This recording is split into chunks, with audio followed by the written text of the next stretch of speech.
कृष्णाय वासुदेवाय हरये परमात्मने प्रणतः क्लेशनाशाय गोविन्दाय नमो नमः। गोविन्दाय नमो नमः।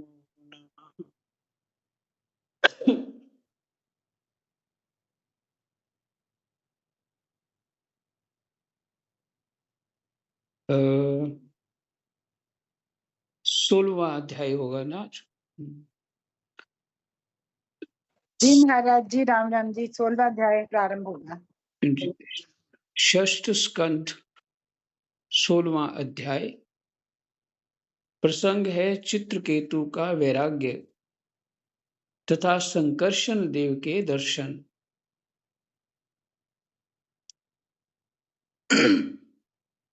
इस सुख और दुख के कारण और महापुरुषों का उपदेश मिला, उस उपदेश से चित्रकेतु को वैराग्य हो गया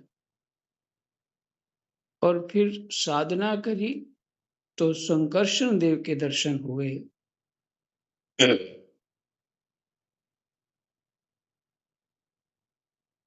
श्री गणेशाय नमः। श्री सीतारामाभ्यां नमः। श्री हनुमते नमः। श्री उमापते नमः। श्री गुरुवे नमः। सब संतन की जय जय।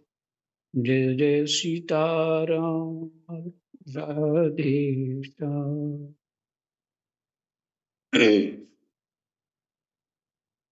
श्री सुखदेव जी कहते हैं, परीक्षित, तदनंतर देवऋषि नारद ने मृत राजकुमार के जीवात्मा को शोकाकुल स्वजनों के सामने प्रत्यक्ष बुलाकर कहा। देवऋषि नारद जी ने देवऋषि नारद ने कहा, जीवात्मन, तुम्हारा कल्याण हो। देखो, तुम्हारे माता पिता सुहृद संबंधी तुम्हारे वियोग से अत्यंत शोकाकुल हो रहे हैं। इसलिए तुम अपने शरीर में आ जाओ और शेष आयु अपने सगे संबंधियों के साथ ही रहकर व्यतीत करो। अपने पिता के दिए हुए भोगों को भोगो और राज सिंहासन पर बैठो।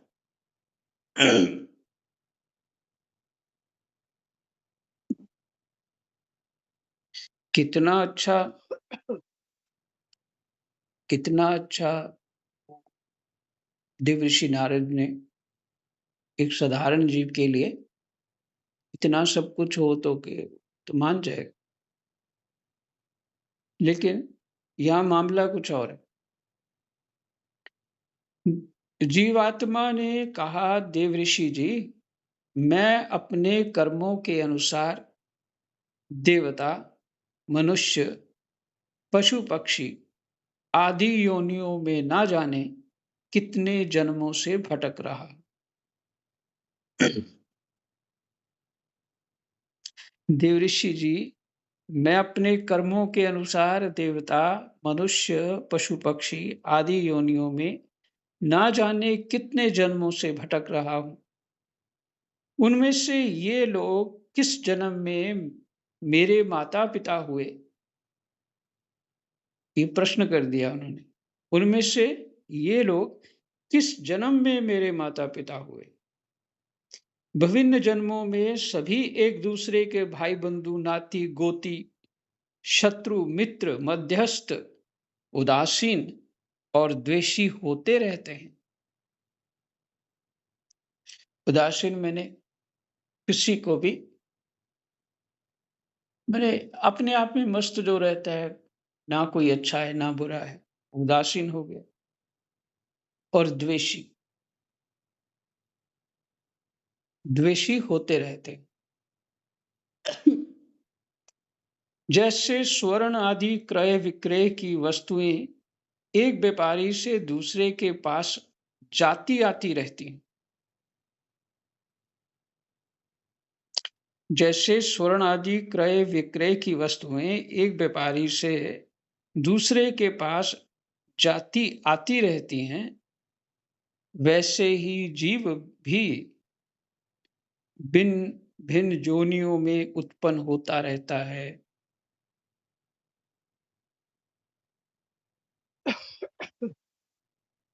किसी का म्यूट नहीं है, खांसी वाले का खास करके।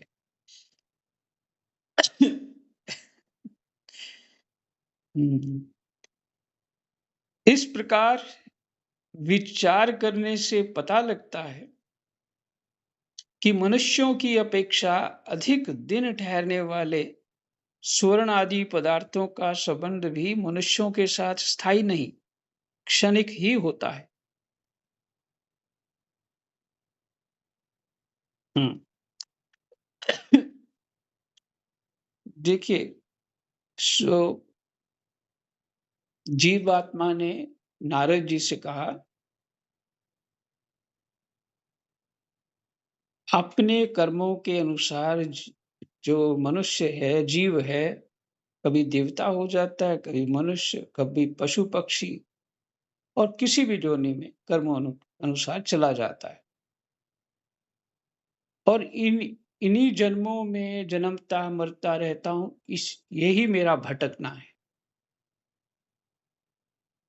और उनमें से ये लोग किस जन्म में मेरे माता पिता हुए,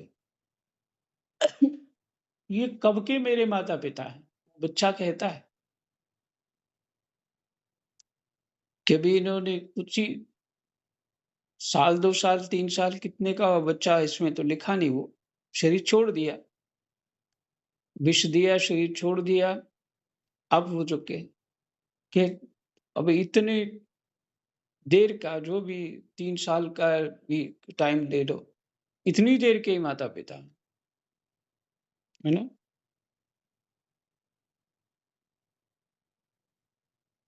अच्छा, ये नारद जी ने क्यों किया, बुलाया क्यों?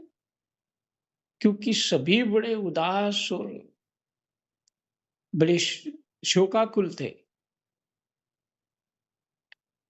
और नारद जी ने उपाय सोच लिया, जीव को बुलाया, और जीव स्वयं ही ये बातें सुनाने लगे, जो सत्य बातें हैं वो सुनाने लगा।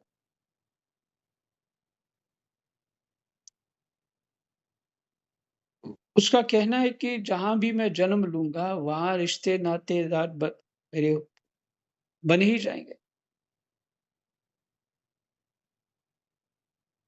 और मित्र शत्रु भी बनेंगे। और फिर कहा, जैसे स्वर्ण आदि क्रय विक्रय की वस्तुएं हैं, माने खरीदना और बेचना, क्रय विक्रय हो गया।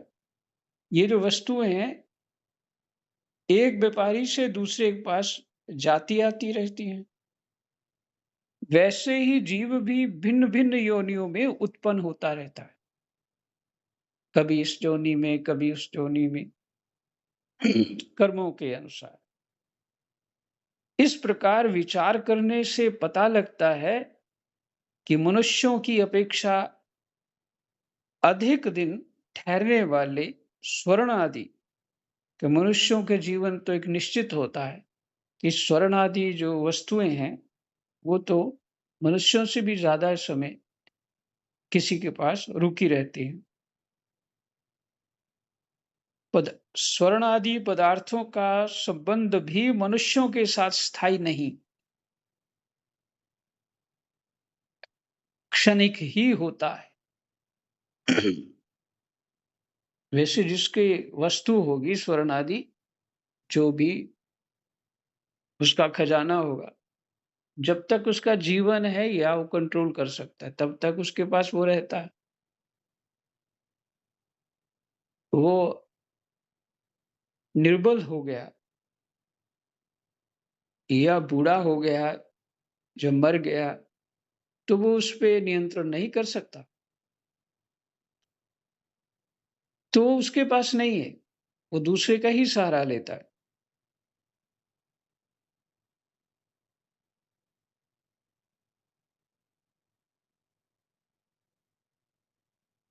और ये क्षणिक ही है, थोड़ी देर का ही है। क्षणिक माने क्षण मात्र का है। तो देखिए अगर हम पूरा जीवन 100 वर्ष जिए तो ये देवताओं का 100 दिन है।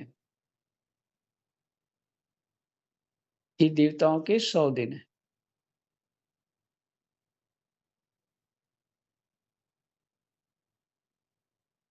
और जो उसके ऊपर के लोग हैं, ब्रह्मलोक इत्यादि, वहाँ तो क्षणिक है, क्षण मात्र है हमारा जीवन। और जब तक जिसका जिस वस्तु से संबंध रहता है, तभी तक उसकी उस वस्तु से ममता भी रहती है। जीव नित्य और अहंकार रहित है। वह गर्भ में आकर जब तक जिस शरीर में रहता है, देखिए जीव नित्य है और अहंकार रहित है। जीव का जो वास्तविक स्वरूप है, ये कहा। वह गर्भ में आकर जब तक जिस शरीर में रहता है, तभी तक उस शरीर को अपना समझता है।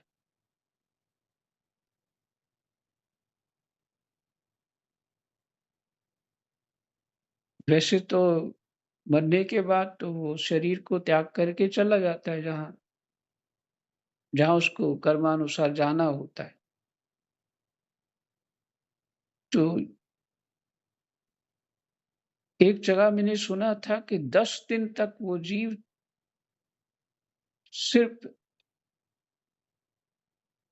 थोड़े दिन तक तो घर के चक्कर लगाता है और 10 दिन तक वो व्याकुल रहता है और 10 दिन के बाद वो अपनी यात्रा को निकल जाता है।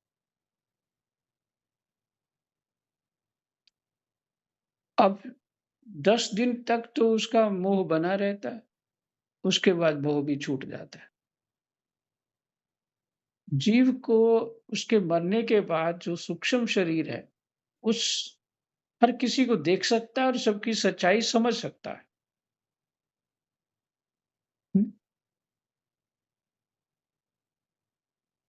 10 दिन के बाद वो चला जाता है।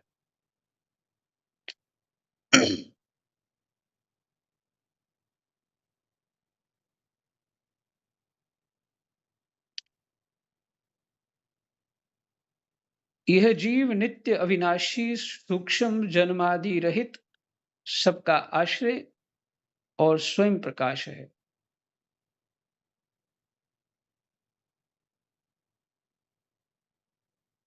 इसमें स्वरूपता जन्म मृत्यु आदि कुछ भी नहीं है।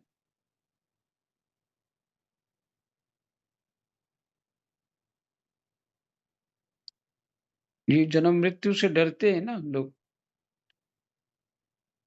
सबका आश्रय और स्वयं प्रकाश है। इसमें स्वरूपता माने सच्चाई ये है कि जन्म मृत्यु आदि कुछ भी नहीं है जीव में। लेकिन अज्ञान से मानता है जन्म मृत्यु होती है। फिर भी ये ईश्वर रूप होने के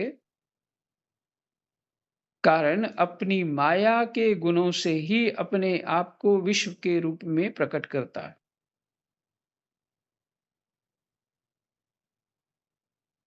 इसका ना तो कोई अत्यंत प्रिय है और ना अप्रिय, ना अपना है और ना पराया। क्योंकि गुण दोष, हित अहित करने वाले मित्र शत्रु आदि की भिन्न भिन्न बुद्धि वृत्तियों का ये अकेला ही साक्षी है। वास्तव में ये अद्वितीय है।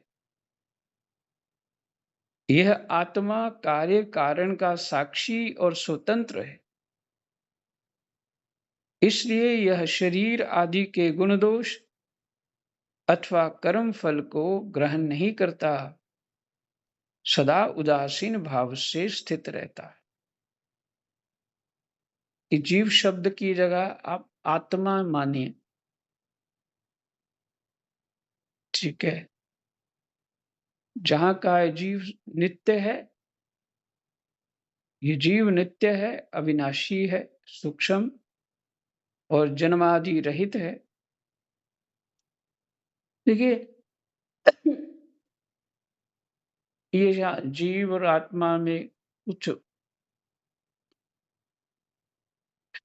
साक्षी भाव कहिए इसको, तो सिद्धांत हैं क्षण दर्शन के, उनमें से कहीं जीव को नित्य माना है, जैसे भक्ति सिद्धांत से जीव नित्य है।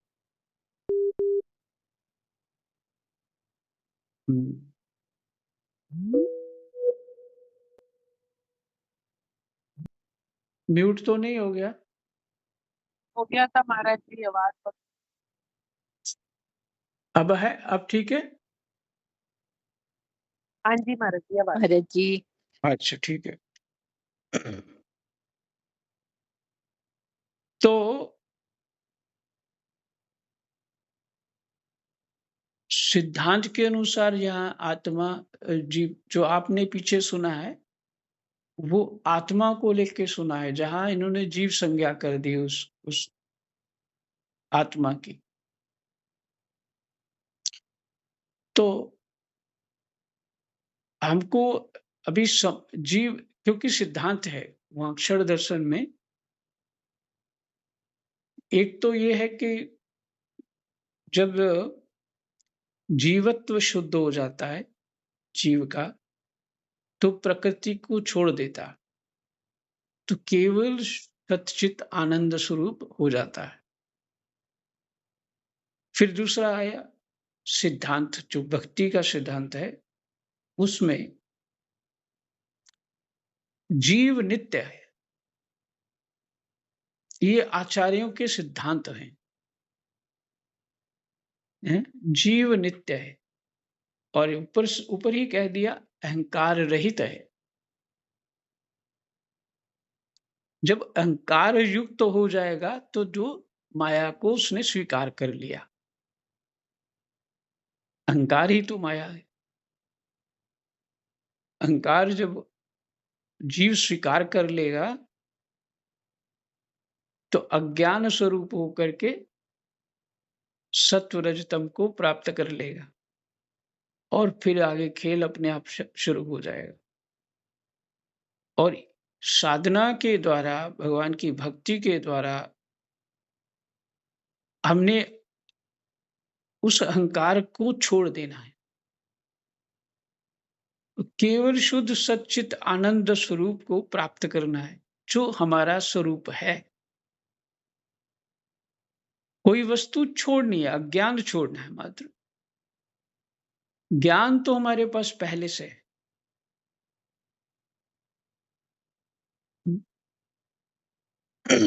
इसलिए जहां जीव शब्द है, आप उलझ ना जाएं, इसलिए जीव को आत्मा मानिए, क्योंकि जीव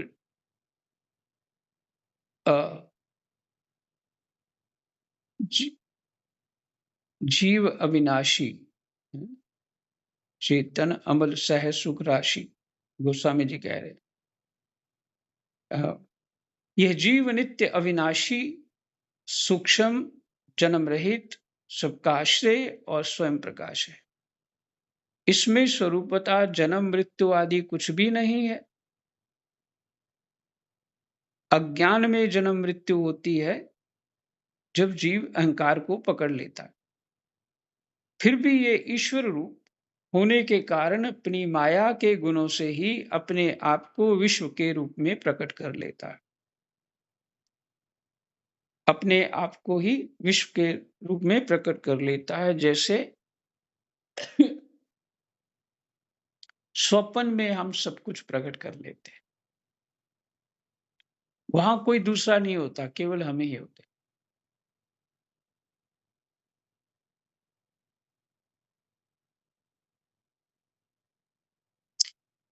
इसका ना तो कोई अत्यंत प्रिय है और ना अप्रिय, ना अपना और ना पराया, क्योंकि गुण दोष करने वाले मित्र शत्रु आदि की भिन्न भिन्न बुद्धि वृत्तियों का ये अकेला ही साक्षी है। वास्तव में ये अद्वितीय है। अद्वितीय मैंने अकेला। इसके अतिरिक्त दूसरा कोई नहीं।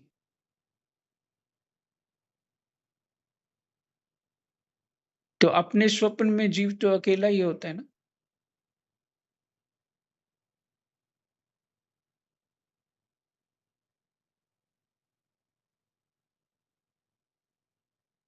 और जिससे जीव का कोई प्रिय अप्रिय नहीं है। जब हम जाग जाते हैं तो समझ जाते हैं ये सपना है, एकदम छोड़ देते हैं उसको, बात को, कुछ भी हुआ थोड़ा सा स्मृति में रहता है फिर छोड़ देते हैं। इसी तरह तरह हमारा मरना होता है। मरना और कुछ नहीं, वो प्रक्रिया है। इस अहंकार के द्वारा जो बनाई हुई इस प्रकृति को जो ग्रहण करके जीव इस शरीर का वैसे तो वो स्वतः ही निर्माण करता है। देखो इसमें कुछ खोज करने योग्य है। जिसे गोस्वामी तुलसीदास जी कह रहे हैं ना, ईश्वर अंश जीव अविनाशी चेतन अमल सहज सुख राशि।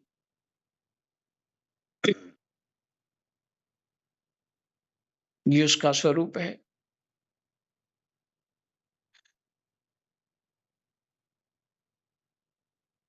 मोह निशा सब सोव निहारा, देखिए स्वप्न अनेक प्रकारा।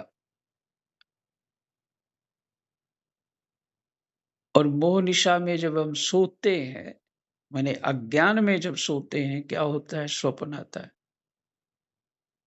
तो स्वप्न हमने ही निर्माण किया होता है। हाँ, ये बात किसी को समझ में आ रही हो, विचार करने में समझ में आएगी। स्वप्न हमने निर्माण किया होता है। जब हम सोते हैं तो स्वप्न आता है कोई ना कोई। कभी-कभी स्वप्न इतने आते हैं कि जब उठते हैं तो सब भूल जाते हैं क्या स्वप्न आए थे।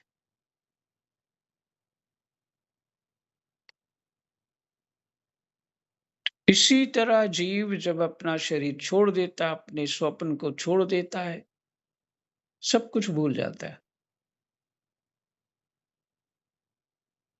कोई अहंता ममता नहीं रहती उसको।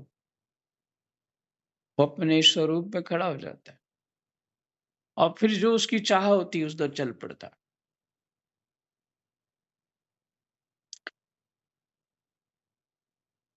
उसकी चाह के अनुसार चलाने के लिए जो उस समय अदृश्य रूप में देवता जो भी व्यवस्था है भगवान की, उसके अनुसार वो चलता है।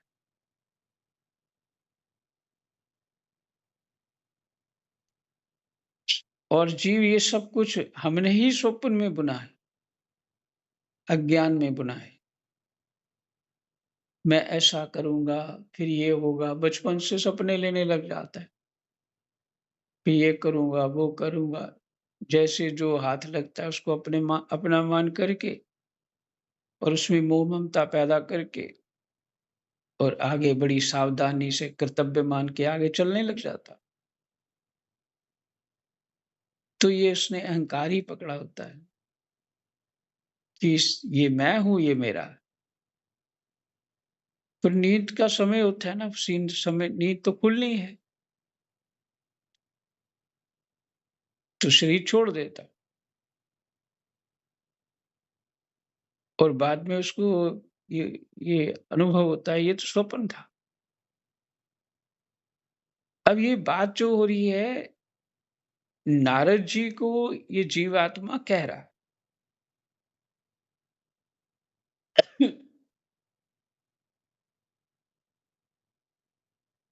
ये आत्मा कार्य कारण का साक्षी और स्वतंत्र है, इसलिए यह शरीर आदि के गुण दोष अथवा कर्म फल को ग्रहण नहीं करता।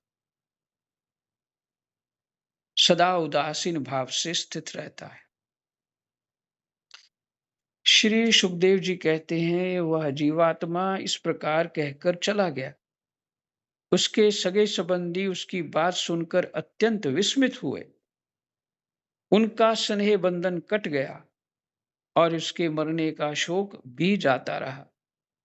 इसके बाद जाति वालों ने बालक की मृतदेह को ले जाकर तत्कालोचित संस्कार और अवद- अवदर अवदर्भ दैहिक क्रियाएं पूर्ण की अवदर्भ दैहिक क्रियाएं पूर्ण की और उस दुस्तज स्नेह को छोड़ दिया, जिसके कारण शोक, मोह, भय और दुख की प्राप्ति होती है।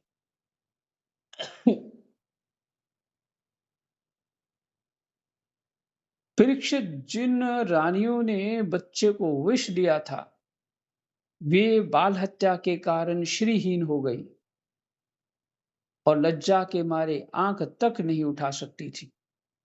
उन्होंने अंगिरा ऋषि के उपदेश को याद करके मात्सर्यहीन, मैंने वो जलन जो होती है उनको मात्सर्य बोले थे, मात्सर्यहीन हो जमुना जी के तट पर ब्राह्मणों के आदेशानुसार बाल हत्या का प्रायश्चित किया। परीक्षित, इस प्रकार अंगिरा और नारद जी के उपदेश से विवेक बुद्धि जागृत हो जाने के कारण राजा चित्रकेतु घर गृहस्थी के अंधेरे कुएं से उसी प्रकार बाहर निकल पड़े जैसे कोई हाथी तालाब के कीचड़ से निकल आए। उन्होंने यमुना जी में विधि पूर्वक स्नान करके तर्पण आदि धार्मिक क्रियाएं की।